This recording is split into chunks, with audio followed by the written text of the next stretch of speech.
আব্দুল একজন খানসামা ছিল যে সুলতান মিয়ার হোটেলে তন্দুরি বানাতো। ভাই, আমাকে একটা তন্দুর পার্সেল করে দাও। আগে এক্ষুনি দিচ্ছি। আপনার হাতের তন্দুরের কোনো জবাব নেই আব্দুল মিয়া। আমি অনেক হোটেলের তন্দুর খেয়েছি, কিন্তু আপনার হাতের তন্দুরের মতো স্বাদ কোথাও পাওয়াই যাবে না। ধন্যবাদ, আপনার যে আমার তন্দুরি ভালো লেগেছে সেটাই অনেক। আব্দুল অনেক বছর ধরে এই হোটেলেই কাজ করছিল। সবকিছু ঠিকই চলছিল। তারপর একদিন সুলতান মিয়ার ছেলে আফজল হোটেলের দেখাশোনা করতে আরম্ভ করলো। ভাই, আপনার হোটেলের তন্দুরির তো কোনো কথাই নেই। হ্যাঁ হ্যাঁ হ্যাঁ, আমি জানি জনাব, অনেক লোক আব্দুল মিয়ার তন্দুরির খুব প্রশংসা করেন। এই শুনে আব্দুল হাসল। সে আফজলের মনে দুষ্টু বুদ্ধির ব্যাপারে জানত না। আফজল ভেবে রেখেছিল যে ও তন্দুরি কাউন্টার আরো বড় করে বানাবে এবং আরো অনেক খানসামা রাখবে। আব্দুল ভাই, এবার আপনাকে অন্যান্য খানসামাদেরও আপনার মতন তন্দুরি বানাতে শেখাতে হবে। আসলে ব্যাপারটা হলো, আমি তন্দুরির কাউন্টারটা বড় করতে চলেছি যাতে আরো বেশি অর্ডার নিতে পারি, সেই জন্য। হ্যাঁ নিশ্চয়ই, আমি সব খানসামাদের শিখিয়ে দেবো। এই শুনে আফজল খুশি হলো। কিছুদিন পর তন্দুরি কাউন্টার বড় হয়ে গেল। আরো দুজন খানসামা কাউন্টারে এলো, আলতাফ আর আরবাজ। এবার আমাকে ভালো করে দেখো আর শেখো। যদি আমার মতন ভালো করে তন্দুরি বানাতে পারো তাহলে গ্রাহক তোমাদেরও তারিফ করবে। আব্দুল দুজনকে ভালো করে তন্দুরি বানাতে শেখাতে লাগলো। কিছুদিনের মধ্যেই ওরাও আব্দুলের মতন তন্দুরি বানাতে শিখে গেল। আশা করি এবার আপনার হোটেল খুব ভালো ব্যবসা করবে এবং ভালো লাভ করবে। আপনার আশীর্বাদ থাকলে সবই হবে আব্দুল মিয়া। আব্দুল ভালো মনে ওই দুজন খানসামাকে তন্দুরি বানাতে শিখিয়েছিল, কিন্তু আফজল খুব চালাক ছিল। ওর মনে শুধু টাকা রোজগার করার জেদ ছিল। তাই জন্য ও একটা নতুন পোল্ট্রিওয়ালার সাথে সওদা করলো। এই পোল্ট্রিওয়ালা আফজলকে সস্তা দামে মরা মুরগি বিক্রি করতে লাগলো, যার জন্য আফজলের লাভ বেড়ে গেল। তন্দুরি কাউন্টার বড় হয়ে যাওয়ার কারণে গ্রাহকও বেড়ে গিয়েছিল।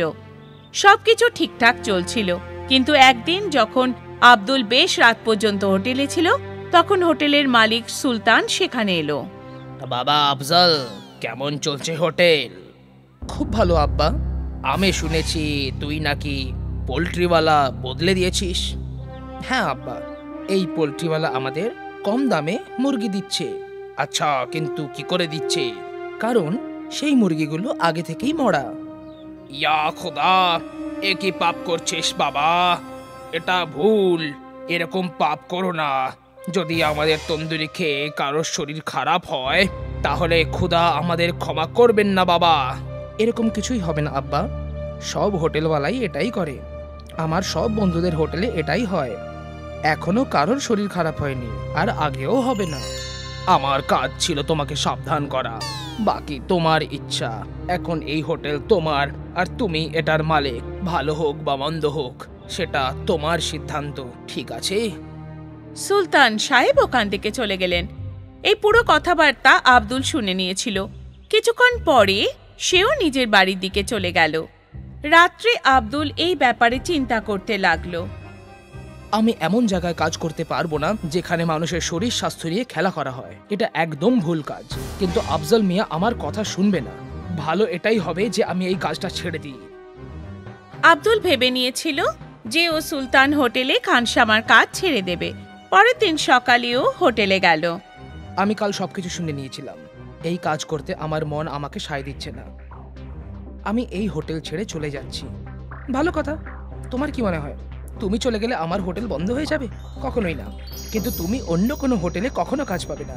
এটা কিন্তু সত্যি আব্দুল মিয়া। আমি মেনে নিলাম। আমি কাজ না করেও থেকে যাব, কিন্তু বেইমানিতে অংশগ্রহণ করব না। আব্দুল এই কথা বলে সেখান থেকে চলে গেল। ও অনেক হোটেলে কাজ খুঁজতে লাগলো, কিন্তু কোথাও ও কাজ পেল না। ক্লান্ত হয়ে সে একদিন ওর বন্ধু মুস্তাফার সাইকেলের দোকানে গিয়ে বসলো। কি হলো ভাই, আজও কাজ পেলে না? না বন্ধু, জানি না এবার কি করব। আমি তন্দুরি বানানো ছাড়া আর কোনো কাজ করতেও পারি না। তোমাকে কে বলেছে অন্য কাজ করতে? আমি তো এটা বলছিলাম যে তুমি তোমার নিজের তন্দুরির কাউন্টার খুলে ফেলো। অত টাকা নেই আমার কাছে। তন্দুর বানাতে অনেক টাকা লাগে, আর তার উপরে হোটেলও তো চাই না। তার উপর তার ভাড়া, এত কিছু আমি কি করে করব? তোমার দুটো সমস্যার একটাই সমাধান আছে আমার কাছে, একটু অপেক্ষা করো। মুস্তাফা দুটো পুরনো সাইকেলের রিম নিয়ে তার মধ্যে দিয়ে একটা শিক ঢুকিয়ে দিল। নে, তৈরি হয়ে গেছে। এটা কি? বোঝাচ্ছি তোকে। মুস্তাফার কাছে একটা হাতগাড়ি ছিল। মুস্তাফা হাতগাড়ির ওপর একটা লোহার পাট ঢুকে আটকে দিল, আর তারপর সেই তন্দুর ওই হাতগাড়ির ওপর রেখে দিল। এবার এটার নিচে তুই জ্বলন্ত কয়লা রাখ, আর এটা ঘুরিয়ে ঘুরিয়ে তন্দুরি বানা। আরে বাহ, এটা তো খুব ভালো। তুই এটা ভাবলি কি করে? আমি তোর সাহায্য করতেই চাইছিলাম, তাই এটা আমার মাথায় এলো। ধন্যবাদ ধন্যবাদ আমার বন্ধু। পরের দিন আব্দুল তার হাতগাড়িতে তন্দুরি বিক্রি করতে লাগলো। আব্দুল তন্দুরি বানাতে পারদর্শী ছিল। ওর হোটেল ছিল না, তাই সে তন্দুরির দামও কম রেখেছিল। আব্দুলের তন্দুরির ঠেলাতে গ্রাহকদের ভিড় লেগেই থাকতো। ওদিকে সুলতান হোটেলে ফুড অফিসারদের রেড হলো, আর মরা মুরগি বিক্রি করার অপরাধে হোটেল সিল করে দেওয়া হলো, আর আফজালকে জেলে বন্দি করে দেওয়া হলো। হয়তো এটাই প্রকৃতির নিয়ম, ভালোর সাথে ভালো হয় আর খারাপের সাথে খারাপ। তাই জন্য কথায় আছে, যার শেষ ভালো তার সব ভালো। আব্দুল একজন খানসামা ছিল, যে সুলতান মিয়ার হোটেলে তন্দুরি বানাতো। ভাই, আমাকে একটা তন্দুর পার্সেল করে দাও। আগে এক্ষুনি দিচ্ছি। আপনার হাতের তন্দুরের কোনো জবাব নেই আব্দুল মিয়া। আমি অনেক হোটেলের তন্দুর খেয়েছি, কিন্তু আপনার হাতের তন্দুরের মতো স্বাদ কোথাও পাওয়াই যাবে না। ধন্যবাদ, আপনার যে আমার তন্দুরি ভালো লেগেছে সেটাই অনেক। আব্দুল অনেক বছর ধরে এই হোটেলেই কাজ করছিল।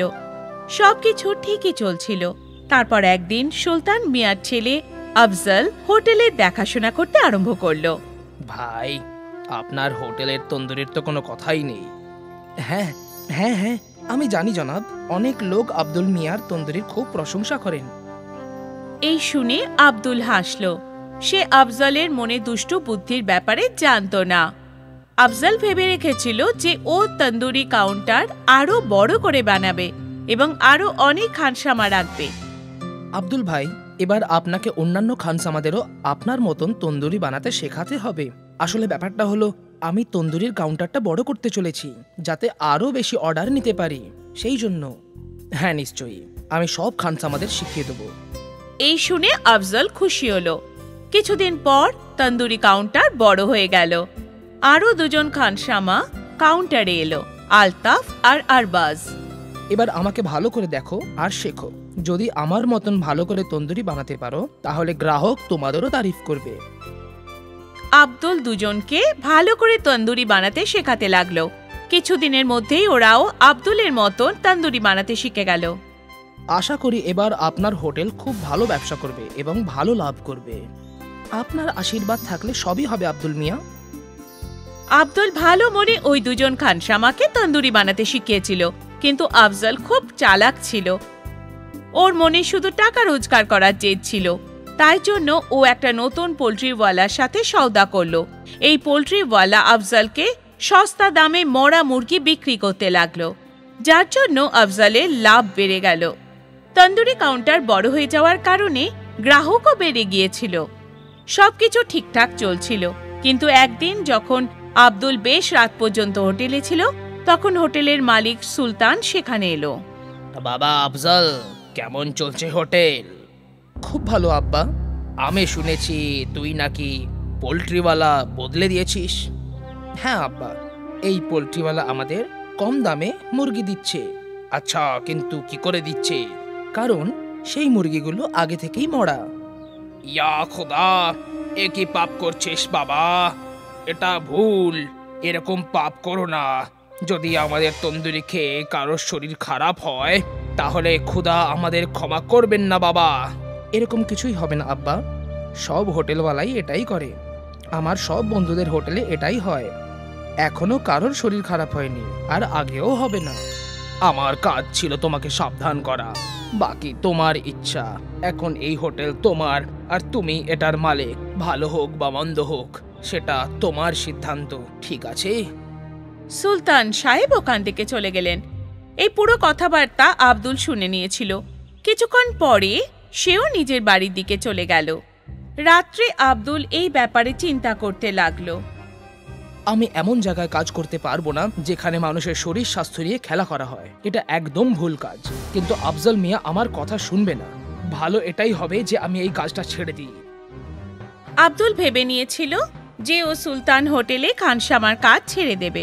পরের দিন সকালেও হোটেলে গেল। আমি কাল সবকিছু শুনে নিয়েছিলাম। এই কাজ করতে আমার মন আমাকে সায় দিচ্ছে না। আমি এই হোটেল ছেড়ে চলে যাচ্ছি। ভালো কথা। তোমার কি মনে হয় তুমি চলে গেলে আমার হোটেল বন্ধ হয়ে যাবে?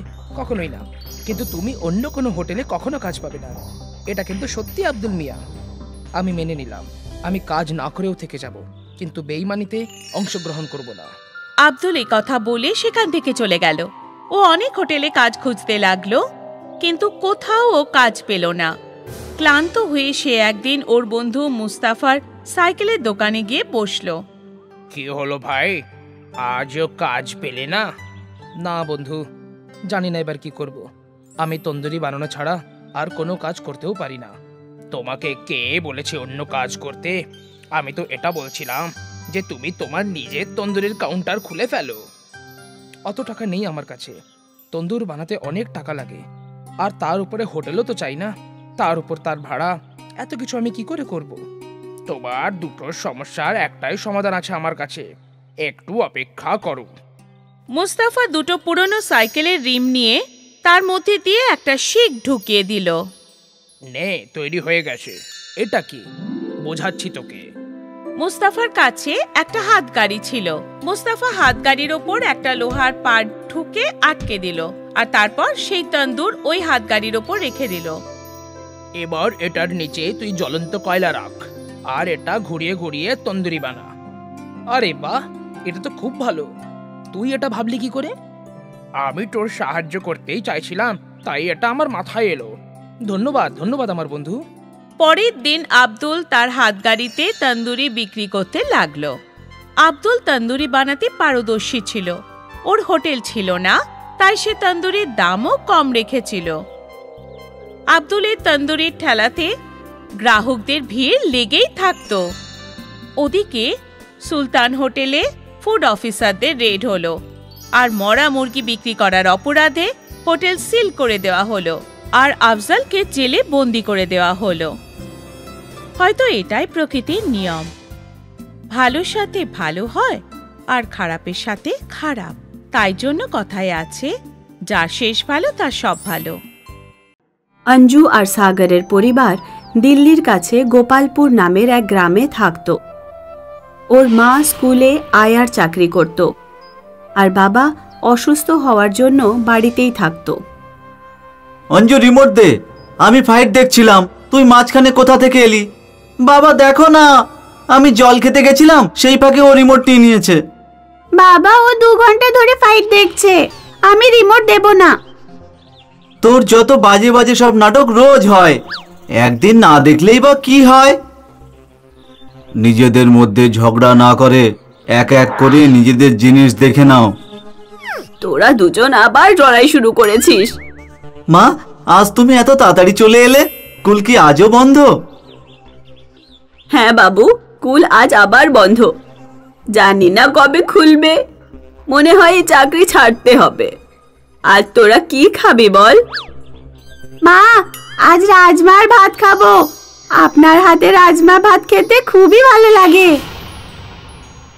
কিছুদিন পর অঞ্জু আর সাগরের মার চাকরি চলে গেল। এবার কি হবে মা? আমরা কি না খেয়ে মরে যাব? না সোনা, এমন বলে না। আমরা নতুন কিছু কাজ খুঁজবো। মা, দিল্লি গেলে কেমন হয়? রাজমা আর ভাতের দোকান খুলবো ওখানে। আমার বন্ধু রাজুর বাবার দিল্লিতে ছোলে ভাটুরার দোকান আছে। রাজু বলছিল ওর বাবা প্রতি মাসে 40,000 টাকা করে রোজগার করে। কিন্তু বাবা, বাড়িতে তোর বাবাকে কে দেখবে? মা, তুমি সাগরকে নিয়ে দিল্লি চলে যাও, আমি বাবার দেখাশোনা করব। সাগর আর তার মা দিল্লি পৌঁছায়। ওরা একটা ঠেলা বানায়, আর একটা ব্যস্ত রাস্তায় রাজমা ভাত বেচতে শুরু করে। মা রাজমা ভাত বানাতো, আর সাগর লোকজনকে খাওয়াতো। আসুন, সুস্বাদু রাজমা ভাত খেয়ে যান, মাত্র 20 টাকা প্লেট। আসুন, রাজমা ভাত খেয়ে যান। কিছুদিনের মধ্যেই সাগরের ঠেলার কাছে রাজমা ভাত খাওয়ার জন্য ভিড় জমা হতে থাকে। সাগর আর ওর মা যেখানে নিজেদের ঠেলা দাঁড় করাতো তার ঠিক পেছনে একটা নিরামিষ হোটেল ছিল। হোটেলের মালিক সুমন রেড্ডি যখন দেখল যে হোটেলের সামনে এক রাজমা ভাত বিক্রি করার ভালো রোজগার করছে, তখন তার ঈর্ষা হতে লাগলো। যদি এই মহিলা আর তার ছেলে রাজমা ভাত বেচে এমন কামাতে পারে, তাহলে ওরা একদিন আমার মতো হোটেলও খুলে ফেলবে। আমার যে করে হোক এদের ব্যবসা বন্ধ করতেই হবে। একদিন সুমন রেড্ডি সকাল সকাল নিজের এক চেনা পুলিশ নিয়ে সাগরের ঠেলার কাছে এলো। নিজেদের ঠেলা এখান থেকে সরাও। তোমার আমার হোটেলের সামনে ঠেলা লাগিয়েছো আর তোমরা রাস্তাও জ্যাম করছো। সাগর আর তার মা ঠেলা সরানোর আগেই সুমন ওদের ঠেলায় লাথ মারে আর ঠেলা কিছুটা এগিয়ে উল্টে যায়। সুমনের সাথে একটা পুলিশও ছিল, সেই জন্য সাগর আর তার মা সুমনকে কিছুই বলতে পারে না। ওরা চোখে জল নিয়ে থমকেই থাকে। মা, আমি এক্ষুনি গিয়ে সুমনের দাঁত ভেঙে দেবো। না বাবু, এটা শহর, আমাদের গ্রাম নয়। পুলিশ তোকে ধরে ফেলবে। আইন সব সময় বড় লোকেদের থেকেই থাকে। আমরা অন্য কোথাও না হয় ঠেলা লাগাবো। ঠেলা পড়ে যাওয়ার দরুন সব রাজমা ভাত মাটির সাথে মিশে নষ্ট হয়ে গেছিল। মা, আমাদের নতুন রাজমা আর চাল কিনতে হবে। রাস্তায় একজন রাজমা আর চাল বেচতে আসে। দাদা, রাজমা আর চালের দাম কত? নিয়ে নিন দিদি ভাই, আপনার জন্য কম করে দেব। সাগর আর ওর মা একসাথে 20 কিলো রাজমা আর 20 কিলো চাল কিনে নেয়। পরের দিন যখন ওরা রাজমা ভাত বানিয়ে এক কাস্টমারকে দিল, তখন কাস্টমার বলল, আপনার রাজমা ভাতে চিকেনের গন্ধ পাচ্ছি। রাজমা ভাতে চিকেনের স্বাদ? এটা কি করে হয়? সাগর আর ওর মা রাজমা আর ভাত খেয়ে দেখে। তাদেরও মনে হয় যেন সুস্বাদু চিকেন খাচ্ছে।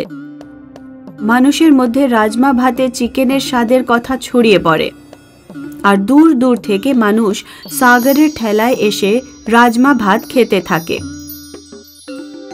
ভিড় এত বেড়ে যায় যে ওরা অঞ্জুকেও ডাকতে বাধ্য হয়। মাত্র 20 টাকার রাজমা ভাতে চিকেনের স্বাদ? কে না ছাড়তে চাইবে এটা? রাজমা ভাতে চিকেনের স্বাদের কথা সুমনের কানেও পৌঁছয়। এরা নিশ্চয়ই চালাকি করে রাজমা ভাতে চিকেন মেশাচ্ছে হয়তো। আমিও আমার খাবারে লুকিয়ে চিকেন মেশাবো, আর তাহলে আমার বিক্রিও অনেক বেড়ে যাবে। সুমনও নিজের শুদ্ধ নিরামিষ খাবারে চিকেন মেশাতে থাকে। একদিন এক বড় রাজনৈতিক দলের নেতা সুমনের হোটেলে খাবার খেতে আসে। সে খাবারে চিকেন পায়।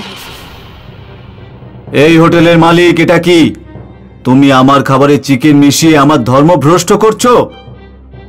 নেতা সুমনকে ধরে খুব পেটায় আর সুমনের হোটেল বন্ধ করিয়ে দেয়।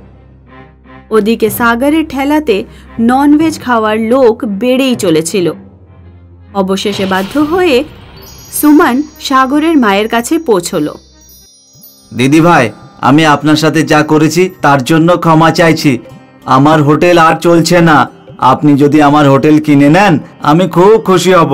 আমি এখান থেকে চলে যাব আর অন্য কোথাও গিয়ে আবার নতুন করে হোটেল খুলব। সাগর আর তার মা সুমনের হোটেল কিনে নিল। মা, আমাদের যা কিছু সব ওই লোকটার জন্যে, যে আমাদের জাদুর রাজমা আর চাল দিয়েছিল। আমি ওকে অনেক খুঁজেছি, কিন্তু ওকে কোথাও পাইনি। মনে হয় উনি ভগবানেরই দূত, আমাদের জন্য পাঠিয়েছেন ভগবানেরই দূত। মা, ভগবানের দূত কি বাস্তবে হয়? জানি না মা, কিন্তু অনুভবে তো মনে হয় যে হ্যাঁ, ভগবানের দূত হয়। মিরপুর গ্রামে হরি সিং নামের একজন ময়রা থাকতেন। হরি সিং এর কাছে একটা মোটা তাগড়া গরু ছিল, যে একদিনে 50 লিটার দুধ দিত। হরি সিং ওর গরুর দুধ দিয়ে দেশি ঘি তৈরি করত আর শুদ্ধ দেশি ঘি দিয়ে মিষ্টি বানাতো। শুদ্ধ ঘিয়ের তৈরি মিষ্টি বলেই গ্রামের লোকেরা হরি সিং এর দোকান থেকেই মিষ্টি কিনত। বাকি মিষ্টির দোকানের মিষ্টি বিক্রিই হতো না। হরি সিং এর ঠিক সামনেই রাধে শ্যামের দোকান ছিল। হরি সিং এর দোকানে এত ভিড়, আর আমাদের দোকানে কেউ আসছে না। মালিক, আমি বুঝতে পারছি না যে লোকেরা হরি সিং এর দোকানে কেন যায়। আমাদের মিষ্টি ওর থেকে তো খুব কম স্বাদ নয়। সবাই ওর গরুর দুধের দেশি ঘিয়ের জন্য। ওর গরু না হয়ে কামধেনুর গরু হয়ে গেছে। আগে তো গরিব ছিল, কিন্তু গরুর জন্য বড় লোক হয়ে গেছে। হরি সিং বিয়ের বরযাত্রী যেতে খুব ভালোবাসতো। গ্রামের সব বিয়ের বরযাত্রীতে ও যেত। একদিন হরি সিং ট্রলিতে চেপে বরযাত্রী যাচ্ছিল। বরযাত্রী রাস্তায় এক জায়গায় দাঁড়ালো। হরি সিং ট্রলি থেকে নেমে জঙ্গলে এক জায়গায় টয়লেট করতে গেল। হরি সিং এর পেছনে হঠাৎ করে একটা শিয়াল চলে আসলো। এদিক ওদিক না দেখে ভয়ের চোটে ও অনেক দূরে দৌড়তে শুরু করলো। কয়েক কিলোমিটার দৌড়ানোর পরে ও নিঃশ্বাস নিল। শিয়ালের হাত থেকে বেঁচে গেল, কিন্তু ও রাস্তা হারিয়ে ফেলল। কিছুই বুঝতে পারছি না যে কোথায় যাব। হরি সিং জঙ্গলে একটাই রাস্তায় ঘুরতে লাগলো, আর রাত হয়ে গেল। মনে হচ্ছে না আমি জঙ্গল থেকে বের হতে পারবো। হরি সিং নিরাশ হয়ে বসে পড়ল। তখনই ওর কানে একটা ঘন্টার আওয়াজ এলো। হরি সিং ওই আওয়াজের পিছু নিল। ও দেখল একটা চকচকে সাদা গরুর গলায় ঘন্টা বাঁধা আছে। এই গরুটা তো দারুণ দেখতে। হরি সিং গরুটাকে নিজের কাছে বেঁধে রাখল, আর ও নিজের পরিবারের কথা ভাবতে শুরু করে দিল। এই সময় আমি যদি আমার বাড়িতে থাকতাম। গরুটা ঘন্টি বাজালো, আর হরি সিং হঠাৎ করে নিজের বাড়ি পৌঁছে গেল। আরে, এটা কিভাবে হলো? অনেকদিন ধরে তুমি কোথায় গেছিলে? নিশ্চয়ই তুমি প্রতিবেশী বিমলার সাথে পালিয়ে গেছিলে। ও তো অনেকদিন ধরে গ্রামে নেই। না, আমি লালা চৌধুরীর বরযাত্রীতে গিয়েছিলাম। জঙ্গলে হারিয়ে গিয়েছিলাম। এই দেখো, জঙ্গল থেকে আমি কি পেয়েছি। তুমি কি কখনো এত সুন্দর চকচকে গরু দেখেছো কখনো? এ তো সাক্ষাৎ কামধেনু মনে হচ্ছে। কামধেনু? হ্যাঁ, কামধেনু হলো এমন গরু, ওর কাছে যা চাইবে সেটাই পেয়ে যাবে। বেদ আর পুরাণে এর কথা লেখা আছে। আমি হয়তো এই গরুটার জন্য এই জঙ্গল থেকে সোজা বাড়ি ফিরতে পেরেছি। তো যদি এই কামধেনু হয় তাহলে এখনই বোঝা যাবে। হে গায়মাতা, আমার গরম গরম রাবড়ি খেতে ইচ্ছে করছে। গরুটা ঘন্টা নাড়ালো, আর এক পলকে হরি সিং এর হাতে একটা রাবড়ির মটকা চলে এলো। তোমার কথা সত্যি হলো, বাস্তবে এটা কামধেনু গরু। কামধেনু গরু পেয়ে হরি সিং এর খুশির অন্ত ছিল না। এখন আর ওকে মিষ্টি বানাতে হয় না। ও সোজা গরুর কাছে চেয়ে নিত আর দোকানে রেখে দিত। হরি সিং গরুর কাছে বড় বাড়ি আর জমিও চেয়ে নিল। ও ধীরে ধীরে পরিশ্রম করা বন্ধ করে দিল। দোকানের লোক দিয়ে কাজ করাতো, আর যা যা জিনিসের দরকার পড়তো কামধেনু গরুর কাছে চেয়ে নিত। একদিন হরি সিং এর বউ ওকে বলল, এইভাবে বিনা পরিশ্রম করে সব পাওয়া কিন্তু একদমই ঠিক না।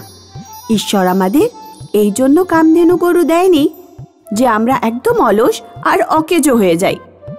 তুমি পরিশ্রম করতে চাইলে করো। কামধেনু গরু থাকতে আমি কোনো পরিশ্রম কেন করব বলো তো?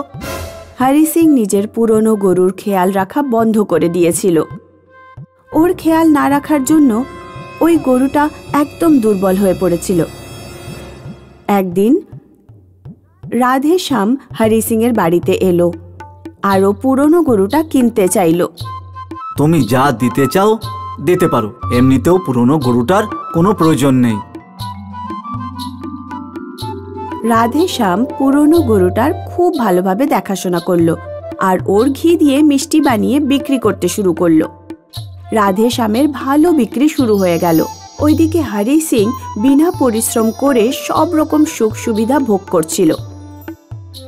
একদিন হঠাৎ করে হরি সিং যখন ঘুম থেকে উঠল তখন ও দেখল যে ও পুরনো বাড়িতেই আছে। ও বাইরে গেল। কামধেনু গরুটা ওর উঠোনে ছিলই না। রুকমিনী, আমাদের গরুটা কোথায় চলে গেল? আর আমাদের বাড়িটা আগের মতো কেন হয়ে গেল? আমিও সকাল থেকে গরুটাকেই খুঁজছি। দোকানের সব মিষ্টিও উধাও হয়ে গেছে। আমি যে ভয়টা পেয়েছিলাম সেটাই হলো। তুমি পরিশ্রম করা ছেড়ে দিয়েছিলে, সেজন্য কামধেনু গরুটা আমাদের কাছ থেকে চলে গেছে। হে ভগবান, এটা কি সর্বনাশ হয়ে গেল! হরি সিং জোরে জোরে কাঁদতে লাগলো আর চিৎকার করতে করতে ক্ষমা চাইতে লাগলো। হে ভগবান, কামধেনু গরুটা ফিরিয়ে দাও। এখন থেকে আমি রোজগার পরিশ্রম করব, এইভাবে আর বেকার বসে থাকবো না। ওদিকে যখন রাধে শ্যাম জানতে পারল যে হরি সিং এর কামধেনু গরু উধাও হয়ে গেছে, তখনও খুব খুশি হলো। রাধে শ্যাম ওর চাকরকে বলল, এখন হরি সিং এর দোকান চালাতে পারবে না, সেই জন্য আমায় মিষ্টিতে খুব ভেজাল মেশাতে পারবো। আজ থেকে শুদ্ধ দেশি ঘিয়ের মিষ্টি বন্ধ, নকল দেশি ঘিয়ের মিষ্টি বানানো শুরু করো। রাধে শ্যাম বেশি করে ভেজাল দিয়ে মিষ্টি বানিয়ে রোজগার করা শুরু করলো। অন্যদিকে হরি সিং নিজের ভুলের শাস্তি পেল আর একটা নতুন গরু কিনে ওর ভালোভাবে দেখাশোনা করলো। তারপর খুব পরিশ্রম করে শুদ্ধ ঘিয়ের মিষ্টি আবার বানানো শুরু করে দিল। এক গ্রামে সুখা আর লম্বু দুই ভাই থাকতো, কিন্তু দুজনের মধ্যে একদম মিলমিশ ছিল না। দুজনেরই মনে হতো যে ওরা কেউ একে অপরের ভালো চায় না। সেই জন্য দুজনের মধ্যে প্রায় দিন ঝগড়াঝাটি হতে থাকতো। ওদের মা ওদের বোঝাতো, কিন্তু ওরা দুজন ওদের মায়ের কথা শুনতো না আর চতুরের সুযোগ নিত। প্রায় দিন দুজনে নিজেদের কাজ বদলাতো। আর একদিন সুখা বিরিয়ানির দোকান দিল, যেখানে লম্বু পেয়ারা বিক্রি করছিল। দেখ লম্বু, তুই পেয়ারা নিয়ে আমার সাথে ঝগড়া করছিলিস তো, সেই জন্য আমি চিকেন বিরিয়ানির দোকান দিয়েছি। তুই এখানে কোনো ঝগড়া করিস না, ভালো হবে না বলছি। দেখ ভাই, যদি তুই ভালোভাবে বলতিস তাহলে আমি এইবার তোর কথা শুনে নিতাম, কিন্তু তুই আমাকে রীতিমতো ধমকালি, তাই আমিও কাল থেকে চিকেন বিরিয়ানি বিক্রি করব। কিন্তু এইবার আমি তোর কাজ বন্ধ করেই ছাড়বো। ঠিক আছে, দেখি তাহলে কে জেতে। দুজনে ঝগড়া করছিল, তখন ওখানে চতুর চলে এলো। আরে কি হলো ভাই, সকাল সকাল কেন ঝগড়া করছো? আর সুখা, তুই আজ বিরিয়ানি নিয়ে এসেছিস, তাও আবার চিকেন। আরে বাহ, এক প্লেট দিয়ে দেখি, খেয়ে দেখি কেমন হয়েছে। তো আরে চতুর দাদা, এই দোকানে আপনারা যত খাবে খাও। চতুর বিনা পয়সায় অনেক বিরিয়ানি খেলো আর সুখার বিরিয়ানির প্রশংসা করতে থাকলো। সেটা লম্বুর পছন্দ হলো না।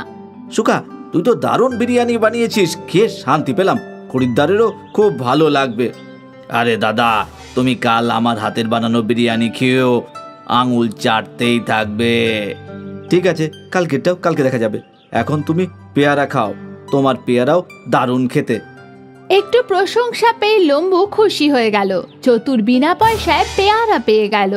সুখা সারাদিন ধরে বিরিয়ানি 50 টাকা প্লেট বিক্রি করলো আর ভালো রোজগার করলো। এটা দেখে ওর ভালো লাগছিল না। বিকেলে দুজন ভাই নিজেদের বাড়ি ফিরে এলো। পরের দিন লম্বু সুখার আগে ওর গাড়ি নিয়ে পৌঁছে গেল। ও বোর্ডে লিখে দিল যে চিকেন বিরিয়ানি 40 টাকা প্লেট। কিছুক্ষণ পরে ওখানে সুখাও চলে এলো। পাগল, এত কমে বিরিয়ানি বিক্রি করছিস? আজ আমি দেখবো যে তুই কিভাবে তোর বিরিয়ানি বিক্রি করিস। দুই ভাইয়ের দামের মধ্যে পার্থক্য দেখে লোকজন লম্বুর কাছেই যাচ্ছিল আর সস্তা হওয়ার কারণে পেট ভরে বিরিয়ানিও খাচ্ছিল। এটা দেখে সুখাও বিরিয়ানি সস্তা করার কথা ভাবলো। আর ও 50 টাকার বদলে 40 টাকা লিখে দিল। এখন দুই ভাই সমানভাবে টক্কর দিচ্ছিল আর বিরিয়ানি বিক্রি করে বিকেলে বাড়ি ফিরে আসে। আমি শুনেছি তোমরা দুজন আজও নিজেদের লোকসান করে এসেছো। মা, ও আমাকে ধমকি দিয়েছিল আর এখন আমি ওর কাজ বন্ধ করেই ছাড়বো। মা, যখন তুমি কিছু জানো না তখন কিছুই বলতে যেও না তুমি। ঠিক আছে, এবার থেকে আমি কিচ্ছু বলবো না, তোমরা দুজন যা ইচ্ছে হয় তাই করো। একদিন সকাল সকাল চতুর সুখার সাথে দেখা করতে এলো। আরে এসো চতুর দাদা, বসো। আরে আমি তো তোমার নিজের মনে করি, সেই জন্য ব্যবসার কয়েকটা জিনিস শেখাতে এসেছি। দাদা, এখনো অবধি তো তোমার কথা শুনেই ব্যবসা করছি গো। এবার থেকে 5 টাকায় বিরিয়ানি বিক্রি করা শুরু করো। 5 টাকায় তো চিকেনের দামই উঠবে না গো। তুই তো তোর ভাইকে হারাতে চাস, তাই না? তাই তোকে নিজের পকেট থেকে টাকাই দিতে হবে। কিন্তু আমার কাছে তো টাকাই নেই। তো দাদা কবে কাজে আসবে? যত টাকা লাগবে আমি দেবো। রোজগার পাতি হয়ে গেলে আবার আমাকে দিয়ে দিস। চতুর সুখাকে ধার দিল চিকেন বিরিয়ানি আর সুখা 5 টাকায় চিকেন বিরিয়ানির বোর্ড লাগিয়ে দিল। ওর সামনে লাইন লেগে গেল আর লোকজন টোকেন দিয়ে বিরিয়ানি নেয়ার অপেক্ষা করছিল। লম্বু এসব দেখে কষ্ট পাচ্ছিল। তখনই ওখানে চতুর এলো। কি হলো লম্বু, তুই এত কষ্ট পাচ্ছিস কেন? সামনেই তো দেখতে পাচ্ছ, আর তুমি আমাকে কষ্ট পাওয়ার কারণ জিজ্ঞেস করছো। তাহলে তুইও 5 টাকায় বিক্রি করে শুরু করে দে। আমার কাছে অত টাকা নেই। জানি না সুখার কাছে এত টাকা কোথা থেকে এলো। তুই চিন্তা করিস না, আমি তোকে এক্ষুনি ধার দিচ্ছি। তুইও এখন 5 টাকায় চিকেন বিরিয়ানি বিক্রি কর। চতুর লম্বুকেও ধার দিয়ে দিল আর দুই ভাই 5 টাকায় চিকেন বিরিয়ানি বিক্রি করতে থাকলো। আসুন আসুন, 5 টাকায় চিকেন বিরিয়ানি খান। আসুন আসুন, 5 টাকায় চিকেন বিরিয়ানি খান। 1 প্লেটে 4টে চিকেন পাবেন। সুস্বাদু খান, 1 প্লেটে 5টা চিকেন পাবেন আর মাত্র 5 টাকায়। দুই ভাইয়ের শত্রুতার সুযোগ লোকেরা খুব ভালোভাবে নিল আর 5 টাকায় পেট ভরে বিরিয়ানি খেলো। আজ দুপুরের মধ্যেই দুই ভাই সব বিরিয়ানি শেষ করে বাড়ি ফিরে এলো। কত রোজগার হলো আজকে? সুখার লম্বু মাকে সব সত্যি বলে দিল। আচ্ছা, তাহলে তোমাদের দুজনের চতুর টাকা দিয়েছিল। এখন তোমরা নিজেরাই ভাবো যে ও কি চায়। মা, আমায় ক্ষমা করে দাও। হ্যাঁ মা, আমাদের আজ থেকে আর কোনো রকম ঝগড়া করব না। আমরা যত ঝগড়া করব তত অন্য লোকেরা সুযোগ নেবে। হ্যাঁ মা, আমরা এটা আজ বুঝতে পেরেছি। এখন আমরা দুজনে মিলে কাজ করব আর চতুরকে মজা শেখাবো।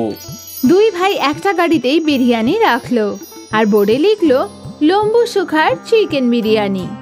পরের দিন ওরা দুজন চলে এলো। যখন চতুর পরের দিন গিয়ে দেখলো তো অবাক হয়ে গেল। ওই মিলমিশ দেখে ওখান থেকে দূরে পালিয়ে যাওয়াটাই ঠিক মনে করলো।